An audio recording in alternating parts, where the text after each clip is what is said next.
Hello, everybody. Welcome to another edition of the Motown's Wrestling Review. I am the host, the president of the Motown's Wrestling Group, Tony Motown Allen, and I'm here talking about Monday Night Raw. I know I'm a little bit late on the review, had a lot of stuff going on this week, but definitely wanted to get to the review and get to Monday Night Raw because I actually pretty much enjoyed the show, though. So, I mean, it's kind of nice because I had my match of the night, my moment of the night. I did kind of struggle to come up with a tap out of the night, which is a good thing because there's sometimes it's like, damn, which which one of these moments is my tap out, but this one was a little bit more of a struggle. So make sure that if you're not part of the Motown's Wrestling Group on Facebook, make sure you join. And on my last video, I did say I may or may not do an NXT review. I did watch the show. I was going to do a review, but the first lady of Motown's Wrestling Group did a review on it, which I'm like, okay, we're just going to roll with that one. So join the Motown's Wrestling Group if you want the NXT review. The first lady of the wrestling group, Ty Nickerson, have that posted on there. Now, Monday Night Raw kicks off with a recap of the Battle Royal from last week. And then also kicked off with main event, Jey Uso. And we got some meat. We didn't have any Michael Cole. We didn't have any Pat McAfee. But we got some fucking yeeting, and we got some good yeeting, though. So definitely enjoyed Jey Uso kicking off the show, kind of like old times and everything with his yeeting. Got in the ring. The fans wanted them to run it back, and we have more yeeting. The only thing better than yeeting is more yeeting. Then out comes CM Punk at the Jey Uso talked about his match coming up this Saturday at Saturday Night's Main Event. CM Punk come out to Cult of Personality. Everybody chanting CM Punk. And then Punk ran it back. A little bit more Cult of Personality, which was pretty funny. 4 letters, 1 word. Punk. So it was actually a pretty good segment.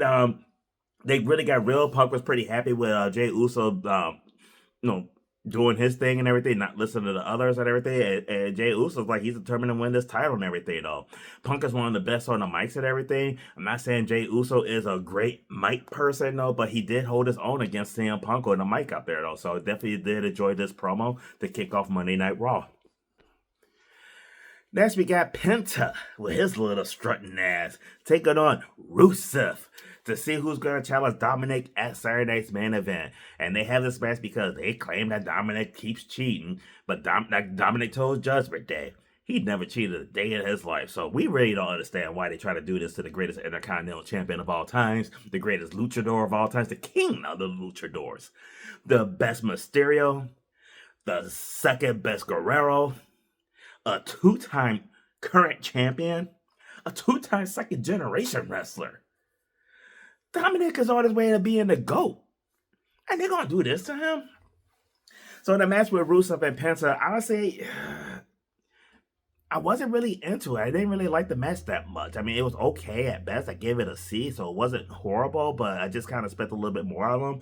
And maybe it was kind of disappointing, too, because we had, like, all 3 Americanos jump out and interfere in this match. Like, they attacked both guys at the same time, causing the match to get thrown out, but I don't know. It just felt like a waste of time. But it did lead to Dominic Mysterio talking to Anna Pierce, and he had nothing to do with that. And he sure them two got a beef with the Americanos, and he didn't take it up with them. But of course, like this ends like it always ends. Anytime you got a number 1 contenders match and it ends in a double DQ, it always ends up being a triple threat. I don't know why they keep doing. I don't know why champions keep thinking if they call it a double DQ, they get out of a match. It always ends with a triple threat. No different here. So Rusev and Penta will take on Dirty Dom this Saturday at Saturday Night's Main Event. Now, before I talk about the tribute to Asuka and her 10-year run in the WWE, before I say what I gotta say, I just want to apologize to my mom first. Sorry, Mom. But Goldberg was being a fucking bitch. Goldberg said that the only reason why Asuka went so long being undefeated was to shit on Goldberg's streak.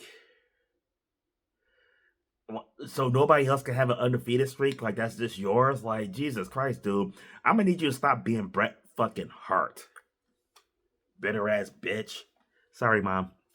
But they did a tribute to Asuka, and in my opinion, and when I saw this tribute video, the first thing I thought was, "This is the WWE." Like, oh, Goldberg, you think it was all about you, huh? Well, hold my beer. Watch this tribute. 10 years of Asuka, 914 days undefeated, way longer than Bill Goldberg. She's a former Elimination Champion winner. I think she won the first, maybe the second one. I'm not sure for the Women's Elimination Chamber. She's a former Money in the Bank winner. She's a former Royal Rumble winner. She is a 4-time Tag Team Champion. Win it with Kairi Sane. Win it with Charlotte. Won it with not Liv Morgan, Alexa Bliss. And she's a 5-time Women's Champion. Right now, she's already a Hall of Famer. She's already one of the greatest of all times, and one of the greatest to do it. She's a little crazy right now. Got a little Ike Turner thing going right now, but I did like the tribute that they paid to Asuka though, but it just seems kind of like weird out of nowhere. It made no sense other than the fact that like Bill Goldberg said what he said, so they were just like, check this out. Next, we had Nikki Bella, that bitch Nikki Bella, taking on the little shorty herself, Roxanne Perez.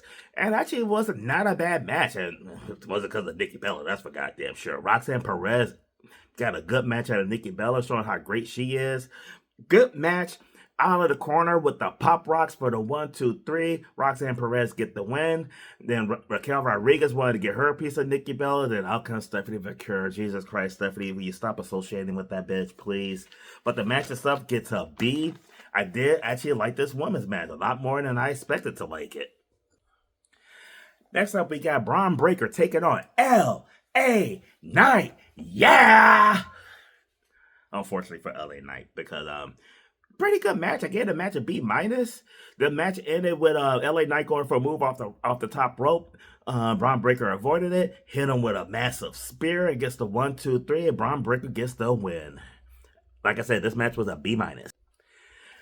Next up, we got the Judgment Day JD McDonough, who stepped up and said he wanted to take this match against Sheamus. And this was a really good match and everything. I absolutely enjoyed it. These two put on a show. JD McDonough is so fucking underrated for what he does in the ring. Every time that man go out there, he has fucking banger matches and everything. But finally, with a little bit of help, just a little bit, but finally, JD McDonough gets a win. JD McDonough pins Sheamus, gets the 1, 2, 3 in a stellar match. I gave this match an A. Next up is the main event for Monday Night Raw, and it's a women's tag team match. And I can't believe I'm saying the women's tag team match is the main event of Monday Night Raw.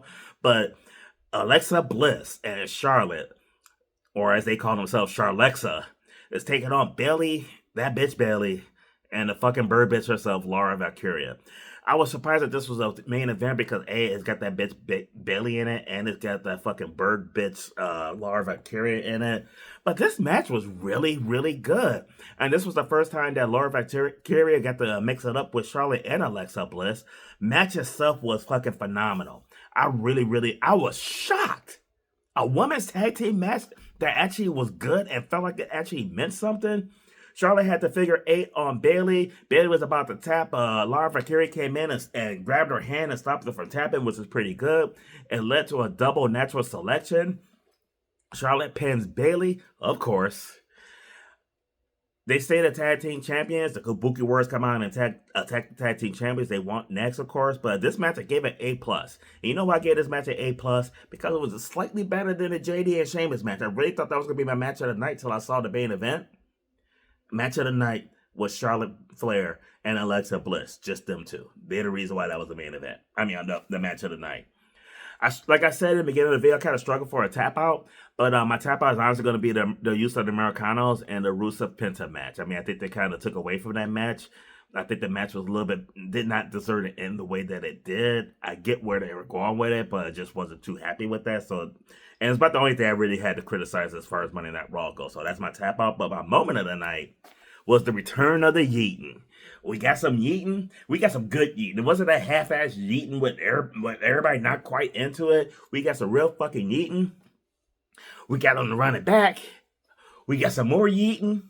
We got CM Punk, who ran it back for cult of personality. So, honestly, though, that was a really good opening and a good feel good moment of the show and everything. I did enjoy. I enjoyed Raw. I'll be back at the end of the week with my SmackDown review, and also my SmackDown review would be my Saturday Night's Main Events predictions. So, like the video and subscribe. Leave your comments below and tell me how you feel about Raw, and tune in next time.